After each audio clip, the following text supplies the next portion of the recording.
Hola, yo soy Jersey y sean bienvenidos al primer episodio de este programa de podcast llamado Endeudados con Libros. Estoy muy emocionada por hacer este proyecto. Es el primer proyecto de podcast que me planteo. Como podrán ver, no tengo como mucha habilidad en la cuestión de hablar mucho rato.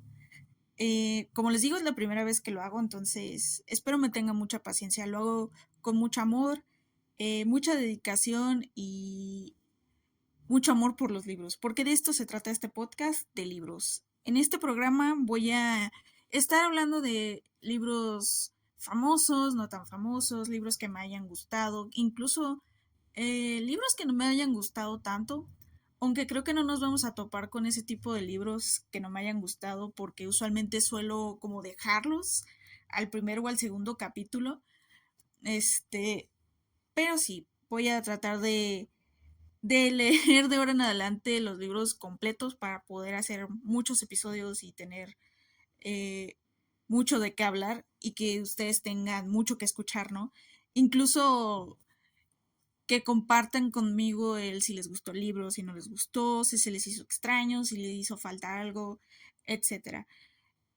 Acerca de cómo voy a ir publicando los episodios de este programa, pues no hay como una línea, no va a ser como semanal o bisemanal, no, en realidad va a ser cuando pueda, porque su servilleta, vaya, eh, es estudiante universitaria, entonces tengo muchas cosas que hacer, pero pensé que sería un buen hobby, un buen desahogo, hablar sobre libros, porque me encantan los libros. Como podrán ver visto en el título de este episodio, hoy vamos a hablar de Los Juegos del Hambre, la balada de pájaros cantores y serpientes de Susan Collins, el primer libro cronológicamente de la saga de Los Juegos del Hambre, porque ya hay 5 libros, ¿no? No hablemos de películas, hay como 5 también, próximamente 6. Una de las razones por las que elegí este libro fue justo eso, que va a salir una nueva película de Los Juegos del Hambre y en marzo de este año 2025 se publicó El Amanecer de la Cosecha, el que nos relata los Juegos del Hambre de Hamish Abernathy. Entonces dije, es un buen libro con el que empezar. Además de que anoté muchas cosas, hice muchas notas de este libro y me dejó muy impresionada. Yo pensé que iba a ser un libro más en la saga, así de que relleno, ¿no?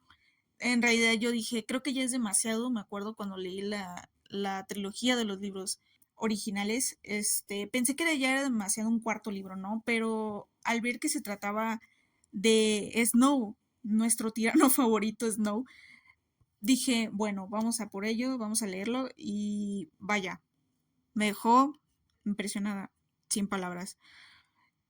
Voy a hacer un análisis en partes de este libro. Va a haber alrededor de 4 o 5 partes. Trataré incluso de dividir este episodio en secciones por si les interesa alguna sección en específico. Puedan ir hasta esa sección y no tener que aventarse todo si desean. Igual si desean aventarse todo el episodio, se los agradezco mucho de antemano y les agradezco mucho de antemano quienes estén aquí junto conmigo escuchando acerca de mi evaluación y análisis de este libro, ¿no? Bueno, ahora sí, antes de empezar, les agradezco. Coméntenme también antes de empezar qué libros me recomiendan para leer, a hacer un episodio. Yo también al final de cada episodio trataré de recomendar algún libro. También esta saga de libros planeo hacerla de manera cronológica para que haya como una línea, pues una línea de tiempo sobre esta historia. Y eso nos lleva a decir lo siguiente, alerta de spoilers en todos los sentidos de libro y de película, así que porque así como podrán ver, hay varias películas de esta saga de libros, entonces spoilers en todo su esplendor. Así que si no han leído el libro o incluso no han visto la película, les recomiendo que se vayan a ver la película, creo que es un poco más rápido. O si ya están terminando el libro, terminen el libro y luego regresan, ¿no? O si no, nos vemos hasta el siguiente episodio, ¿no? Entonces, ahora sí, vamos a comenzar. La evolución de los juegos y su razón de ser. ¿Qué son los Juegos del Hambre?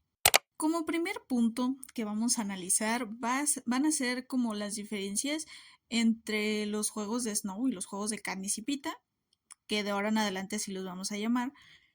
Hay muchas diferencias, obviamente, principalmente por la cantidad de años que hay en medio, son 64, 63 años, entonces obviamente hay muchas diferencias, ¿no?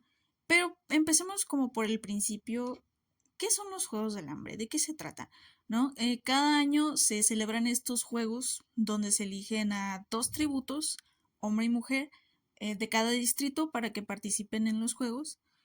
El vencedor de estos juegos va a ganar riqueza de por vida, un año de abasto para su distrito y pues se convierte en mentor de los próximos tributos de los próximos juegos. Pero ¿cómo nacen estos juegos? ¿Qué pasó para que naciera como esta idea, vaya?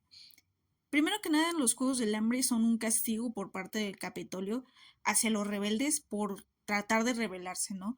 Y en esta rebelión lleva como 5 años de guerra más o menos, al que el Capitolio los llama los días oscuros, y a estos juegos les llaman el Tratado de la Traición, vaya, es como el Tratado de Versalles, vaya. Prácticamente se hace como un acuerdo en que cada año se van a elegir a dos tributos de todos los distritos para que honren, vaya, la vida de los jóvenes que perecieron en la guerra, los jóvenes del Capitolio que perecieron en la guerra. Entonces, de eso se tratan los juegos. No, si lo piensan bien, no tiene mucho chiste. Prácticamente es querer y seguir sometiendo al pueblo. Entonces, de eso se tratan los juegos del hambre. Pero como les dije, hay varias diferencias entre los juegos de Katniss y Pita y los juegos de Snow. Muchas diferencias. Yo anoté 6 puntos de diferencias. Si ustedes encuentran más entre los libros, estaría chido que me lo dejaran en los comentarios, ¿no? El primer punto que tengo yo aquí anotado es sobre los mentores, ¿no? Los mentores en los juegos de Katniss y Pita son vencedores de juegos anteriores. Es decir, que si tú eres tributo del Distrito 4, te toca de mentor un vencedor del Distrito 4. En cambio, los mentores en los juegos de Snow son estudiantes de la academia. La academia es una preparatoria en el Capitolio como de mucho renombre y de mucho dinero, vaya. Pero, spoiler, Snow es pobre. Snow es pobre en esta historia. Maldición, los cohetes. Oh, ok, yo sé que no. Bueno, volviendo, los mentores son estudiantes, vaya, no tiene nada que ver con que hayan estado en los juegos anteriores, no, nada que ver. Es la primera vez que se implementan los mentores en estos juegos, entonces hay muchísimos errores, ¿no? El siguiente punto es cómo tratan a los tributos. En los juegos de Katniss y Pita los tratan como reyes, entre comillas. Los tratan bien, los tratan de manera decente, como personas, como humanos. Les dan comida, ropa, cobijo, atención médica, podemos asumir que días de descanso.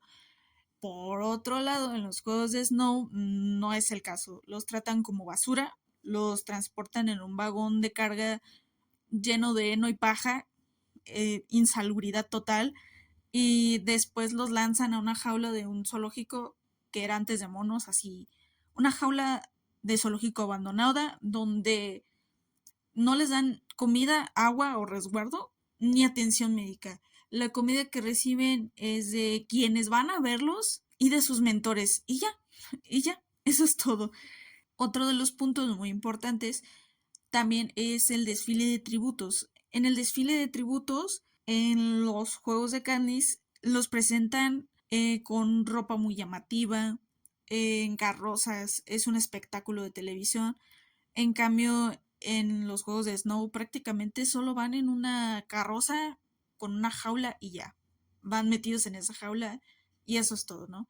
Incluido el Snow, porque el Snow se le ocurrió ir a recibir a los tributos al vagón, pero terminó por alguna razón ahí metido. Repito, si han leído el libro o han visto la película, esto lo hace Snow para ganar ventaja, pero ya llegaremos al punto donde hablamos más de Snow. Otro de los puntos también muy importantes es el entrenamiento. En los juegos de Katniss y Pita les dan un entrenamiento de, si no me equivoco, 2 meses, un mes, Solo recuerdo que es mucho tiempo, hace mucho que leí la saga, ¿ok? Les dan un entrenamiento como para igualar condiciones donde van a mejorar sus técnicas de caza, de combate, para que se defiendan en arena y dure más el espectáculo, claro. En cambio, en los juegos de Snow no hay entrenamiento, cero entrenamiento. Solo lo sacan de vez en cuando para conocer la arena, que hablen con sus mentores y hagan estrategias y listo. No hay nada más. El resto del tiempo se la pasan en la jaula de los monos del zoológico. Otro de los puntos que anoté fue la entrevista hacia los tributos. En los juegos de Katniss, valga la redundancia, se entrevistan a los tributos para conocerlos un poco mejor, como si fuese reality show. Y también esto es una estrategia para que los mentores consigan patrocinios para sus tributos y puedan sobrevivir más tiempo en la arena. En cambio, en los juegos de Snow, la entrevista se implementa como recurso de último minuto para entretener al público, a los tributos y a los mentores, porque sucedieron unas cosas muy particulares que ya hablaremos un poquito más adelante. Otra de las diferencias, y creo que la última que anoté, muy importante entre los juegos de Snow y Katniss, es la arena. La arena en los juegos de Katniss es temática, tiene condiciones ambientales extremas, les lanzan monstruos, hay patrocinios acá más chidos. Pero en los juegos de Snow, no. La arena literalmente era un teatro militar derruido y abandonado que, les digo, en estas situaciones particulares sucede un bombardeo. Pero ya llegaremos un poco más a la explicación. El último punto es el vencedor. En los juegos de Katniss, como ya habíamos mencionado al principio, el vencedor se lleva riqueza, ganancia de un año de abasto en comida y agua para su distrito y ser mentor, tener el honor de ser mentor de los próximos tributos. Eso para tenerlos bien amarrados, ¿no? En cambio, acá en los juegos de Snow, literalmente el vencedor es como, felicidades, ganaste, ya vete a tu casa. No le dan nada, así, nada. Entonces, como pueden ver, hay una diferencia enorme entre unos juegos y otros. Tienen muchas respuestas a por qué tanta planeación en los juegos de Candice, por qué hay tanto espectáculo, vaya. Ahora pasemos a unas situaciones muy peculiares. Situaciones que marcan mucho el ritmo de los juegos de Snow. Ahora sí, ya vámonos específicos a los juegos de Snow. Una de las situaciones principales que empiezan como a marcar el ritmo de los juegos es Snow yendo a recibir a su tributo, Lucy Greybird, pero termina en la jaula de los tributos. Literalmente todo un fiasco, ¿no? Le sale todo mal, pero igual le termina sacando provecho. Esa es una como de las situaciones que empiezan como a marcar cómo es el personaje de Snow, que ya llegaremos al final, e incluso cómo lo ven los demás, ¿no? Otro de los puntos es que el personaje de Arachne Crane es acabada por, por su tributo. Así, hasta ahí quedó Arachne Crane. No llega a los juegos ni su tributo, porque los agentes de la paz acaban con su tributo. Entonces, eso también empieza a marcar como el ritmo de esta historia y como cuántos tributos van a llegar a la arena, tal cual. Otro suceso importante es el de Clemencia Topcoat, que es mordida por una de las serpientes de la Doctora Ghoul. Pero ¿quién es la Doctora Ghoul? La Doctora Ghoul es la vigilante en jefe de los Juegos del Hambre, que fue la primera vigilante en jefe de los Juegos del Hambre. Ya se imaginarán lo loca que está esa señora, ¿no? Otra de las situaciones también muy importantes que tiene que ver mucho con cómo se ve la arena en estos juegos de Snow es que, como ya les había mencionado, era un teatro así militar destruido, así feo. Lo bombardean los rebeldes. No recuerdo si tiene una razón este bombardeo. Déjame en los comentarios si ustedes se acuerdan. Pero en ese bombardeo perecen algunos mentores y varios tributos. Entonces, de ser 24 tributos, terminan siendo como 18, 17 tributos. Entonces, se reduce el número demasiado, vaya. Otro de los puntos muy importantes que también van a marcar la historia de Snow es Sejanus Splint. Sejanus Splint colándose a la arena. Eso nos deja ver mucho como la diferencia de seguridad que hay entre los juegos de Katniss y los juegos de Snow. Literalmente un mentor colándose a la arena en plena noche por amor a su tributo, ¿no? No amor a su tributo, sino amistad. Ya llegaremos a la explicación de ese Janus Splint, ¿no?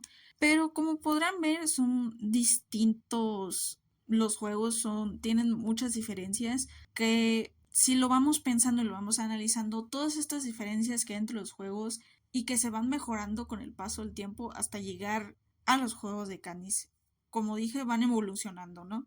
Una vez teniendo en cuenta qué fueron los Juegos del Hambre, creo que podemos pasar a la siguiente sección. Personajes clave y su relación con Snow. Así como hice un listado de diferencias entre juegos y juegos, considero que hay 5 personajes clave que se relacionan con Snow y que nos dan a entender cómo es el personaje de Snow. El por qué se convierte en un tirano, también en un dictador, creo que el presidente más cruel de Panem, podemos decir, ¿no?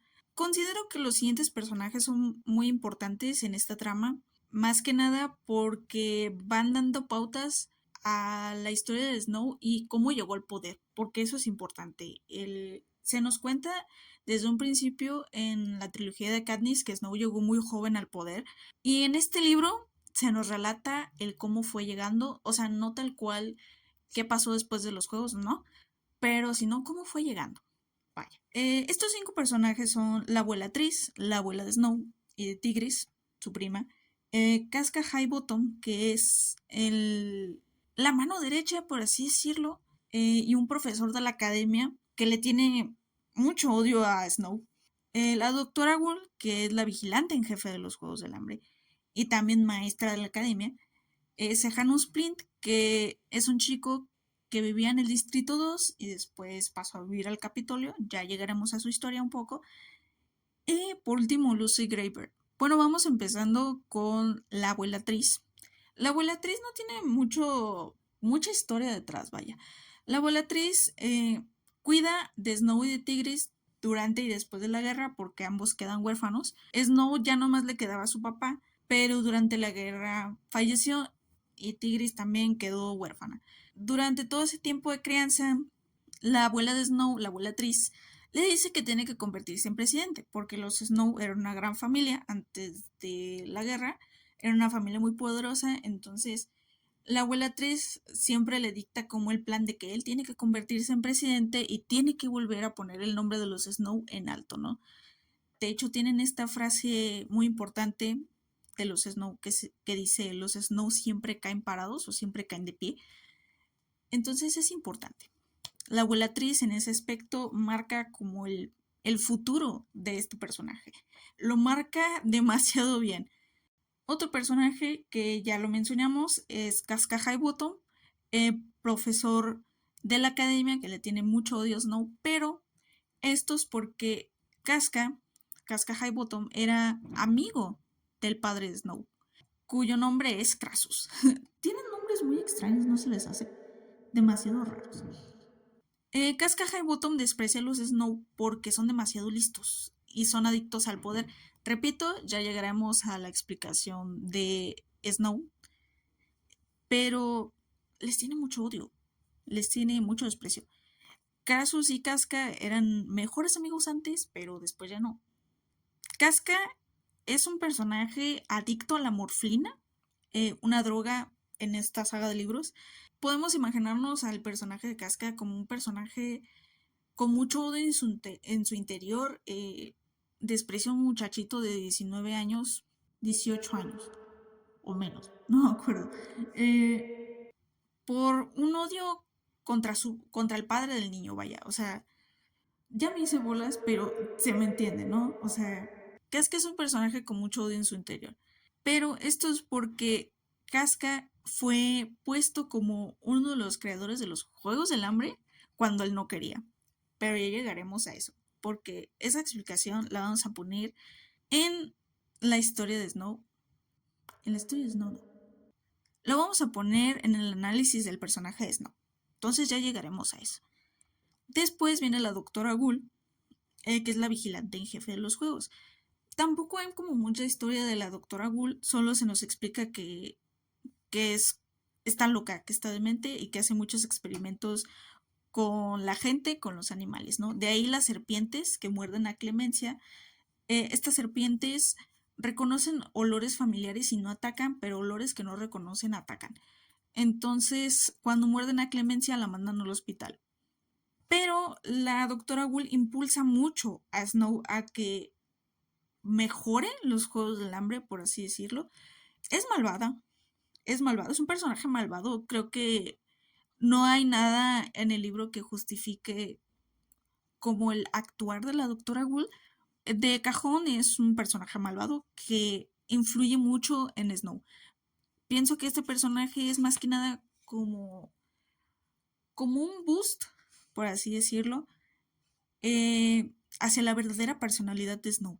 Ella prácticamente mueve los hilos del país, así lo dejamos, ¿no? La doctora Wool ve a Snow como su fiel aprendiz, ve potencial en él para ser el próximo vigilante en jefe de los juegos, pero repito, ya llegaremos a esa parte. Otro personaje, ahora sí que mucho más importante, es Sejanus Splint. Del personaje de Sejanus Splint sí se nos da una historia, un contexto previo. Se nos cuenta que Sejanus vivía en el Distrito 2 y que su familia tenía dinero, pero que durante la guerra el papá de Sejanus hizo suficiente plata vendiendo armas al gobierno y eso le dio una fortuna, por lo que el padre de Sejanus movió a su familia al Capitolio para tener más seguridad y un mejor futuro, obviamente tratando de proveerle un mejor futuro a su hijo, ¿no?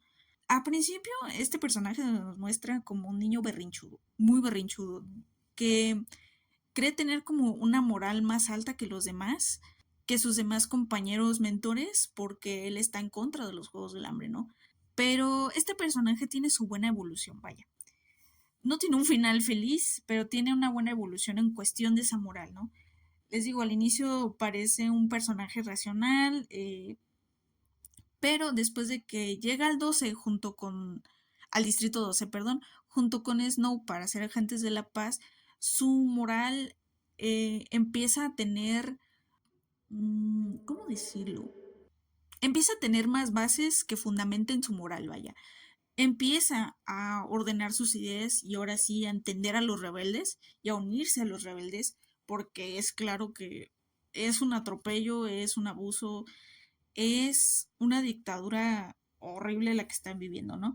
Pero para Snow, así como nosotros lo vimos al inicio, para Snow al inicio es como un niño mimado, con esa idea de moral más alta, pero después Snow ve en él como un amigo con el que puede confiar, vaya. Sejanus y Snow se vuelven amigos, creo que el uno para el otro son como su primer mejor amigo, ¿no? Este es un personaje de espíritu rebelde, que desprecia a su padre por haberse guiado por la fortuna y el dinero, pero adora con locura a su mamá, o sea, su mamá es su mamá, ya. Recuerdan que les conté que se había escabullido, había logrado entrar a la arena en plena noche. Pues bueno, esto lo hace porque su tributo, Marcus, era su amigo de la infancia en el Distrito 2, entonces ya se imaginarán cómo estaría el muchacho, ¿no? Pero justo Snow se mete a la arena para sacarlo, eh, casi los matan a los dos, pero logra sacarlo, vaya. Como pueden ver, este es un personaje que le demuestra a Snow la lealtad de una amistad o el amor de una amistad, vaya. Una amistad en la que no te sientas juzgado, porque justo el personaje de Snow constantemente se siente juzgado. Es un personaje que hace como salir a relucir las emociones de Snow, que por mucho tiempo tuvo como muy adentro, pero no tanto como el siguiente personaje. El personaje de Lucy Greybird es, creo que, el ancla más grande en esta historia. Tampoco siento que tenga como mucho contexto detrás, o sea, Lucy Gray nos cuenta que ella no viene de ningún distrito, sino que un día los acorralaron a ella y a su familia en el distrito 12 y ahí se quedaron para siempre, ¿no? Este es un personaje muy romántico, considero que es un personaje muy romántico y algo infantil, pero no puedo culparla por ello. Es un personaje de espíritu libre. Vive con la bandada, que es su banda de música y su familia, vaya. Y tiene una prima pequeña llamada Mood Ivory, Yo tengo una teoría, voy a hacer un paréntesis aquí, yo tengo una teoría de que Mood Ivory es abuela de Katniss Everdeen. No sé de dónde me lo saqué. Si alguien me ayuda a investigarlo estaría genial, pero yo tengo esa teoría. Tal vez luego la indague mejor. Cierro paréntesis. Ya teniendo un poco como este pequeño contexto, siento que el personaje de Lucy Gray hace como a relucir ese amor romántico en Snow, aunque tengo muchas mis dudas, vaya, tengo varias dudas. Les digo, es un personaje romántico, no tiene malicia, es lista, se mantiene optimista a pesar de las circunstancias, a pesar de que su ex y la novia de su ex la aventaron a hacer tributo del 12.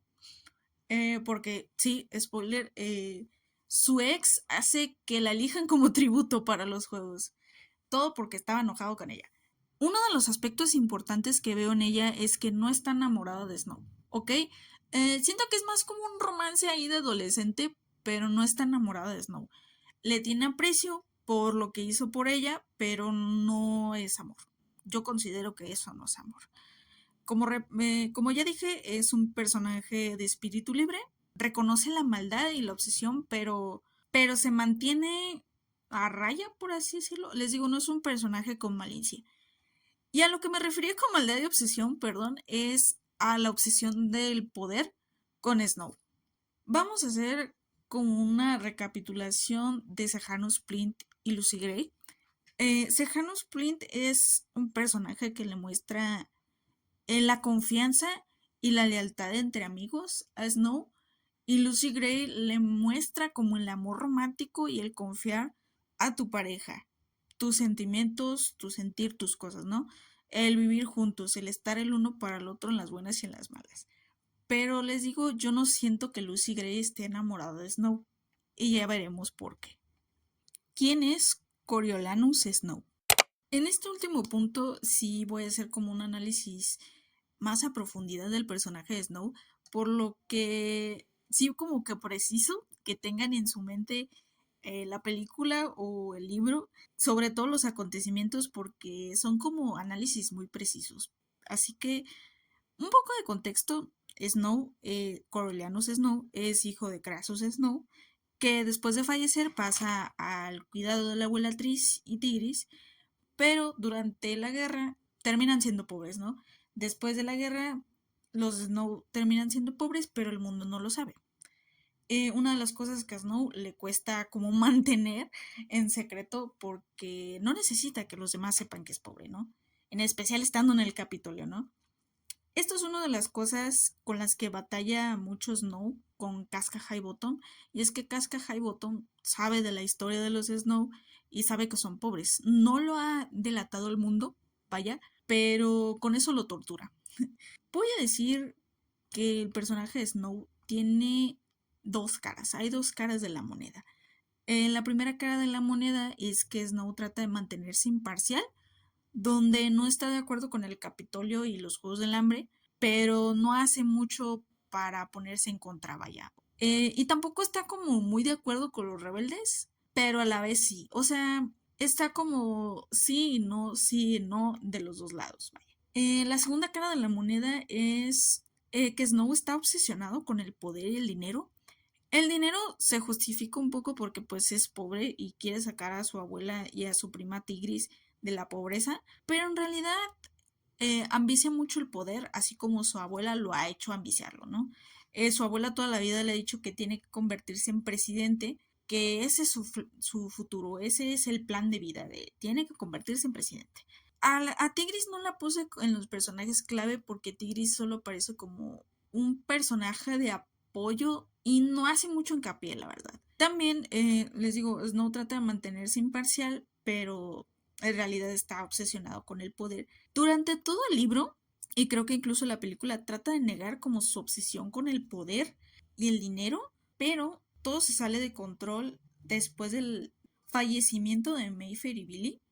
Billy Top, recordemos, es el ex de Lucy Greybird, y Mayfair es la hija del alcalde del Distrito 12. Todo se sale de control después de esos acontecimientos. En cambio, con los personajes de Sejanus y Lucy Gray, Snow piensa que ellos están en deuda con él porque le salvó la vida, pero ambos personajes como que empiezan a seguir su vida y a seguir con su vida.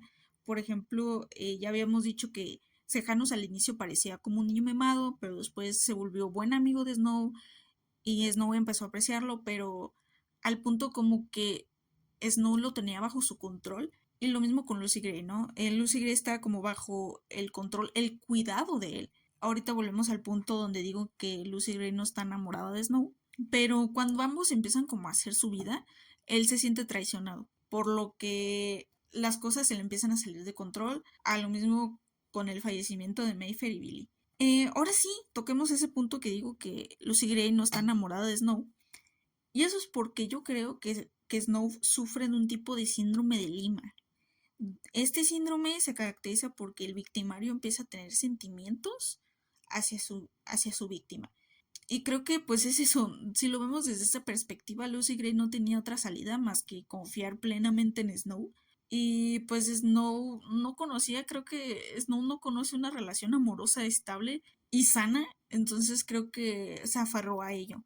Por eso digo que no estaba enamorada, pero Snow sí, teniendo este síndrome de Lima, ¿no? Volviendo otra vez, creo que ambos personajes se le empezaron a salir como del control, entonces eso al final lo lleva como a la locura y a convertirse en el tirano que conocemos como el presidente Snow.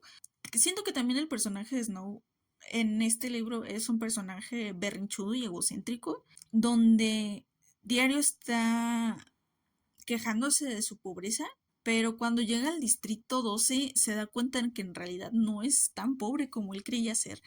O sea, pasaba hambres, pero lograba comer. En cambio, en el 12 pasaban hambre y era días sin comer, ¿no? También dice que en el distrito 12 muy pocas casas, así que muy poquitas, a lo mucho los que tenían más dinero, tenían un televisor y rara vez les funcionaba. Entonces creo que en esos puntos Snow se empezó a dar cuenta de que no era tan pobre como él pensaba. Una de las cosas que empieza a moldear al personaje del presidente Snow, porque siento que el Snow joven, el Snow mentor de los Juegos del Hambre y el presidente Snow son dos personas diferentes. Fue sentir esa traición que él percibió de Lucy Gray y de Sejanus, porque al momento en que Sejanus le empieza a contar sus planes acerca de los rebeldes, Snow decide delatarlo, por lo cual Sejanus termina ejecutado, ¿no? Y cuando él empieza como a sobrepensar sobre todo lo que ha pasado, ve que Lucy Gray es como el último cabo suelto, entonces tiene que volver a traer ese cabo, ¿no? Y su idea es acabar con ella, pero afortunadamente Lucy Gray se escapa, ¿no? Entonces, en ese punto final podemos ver que Snow está obsesionado con el poder y el dinero. Y eso es lo que marca este personaje, el poder. Y lo hace de una manera tan extrema, tan tiránica, tan sádica, que pues claro, en la saga de Katniss lo podemos presenciar, ¿no? Al modo en el que la empieza a controlar para que no se levanten los rebeldes, ¿no? Igual termina saliendo mal. Una de las cosas que me llamó mucho la atención es que Snow detesta el símbolo del sinsajo porque es un pájaro que no debería existir. Es un pájaro que tiene una libertad.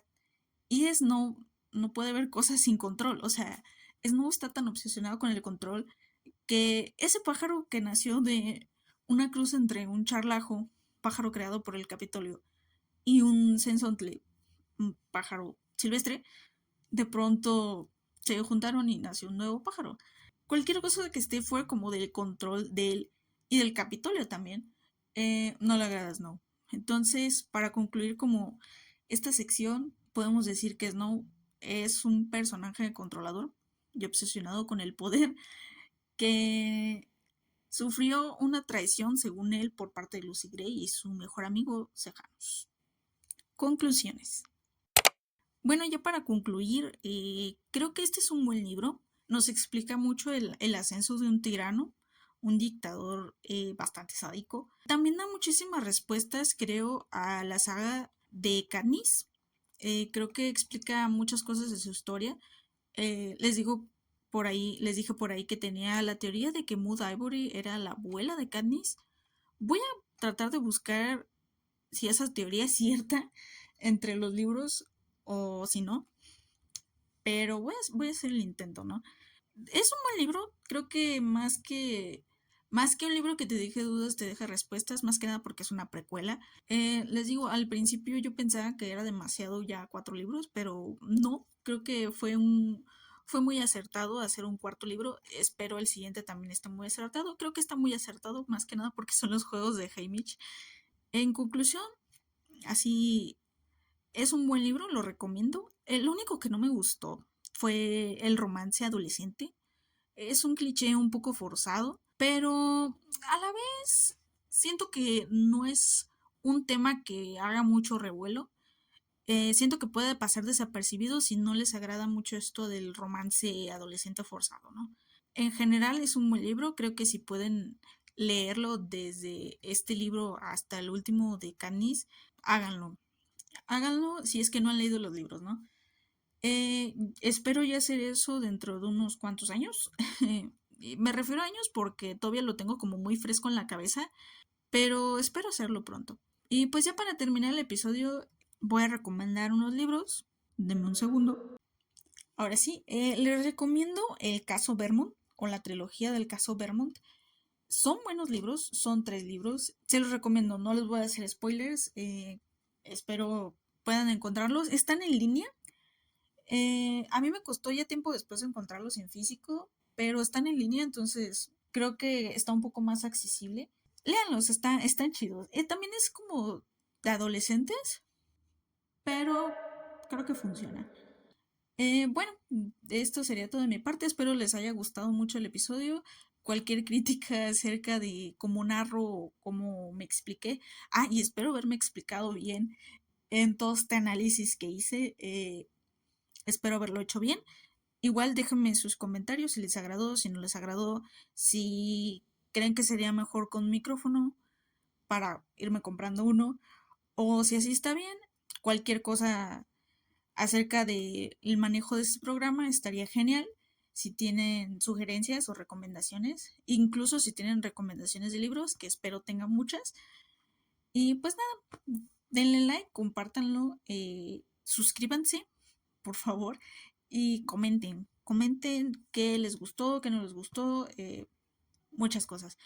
Eso sería todo de mi parte otra vez y nos vemos en el siguiente episodio con más deudas de libros. Bye.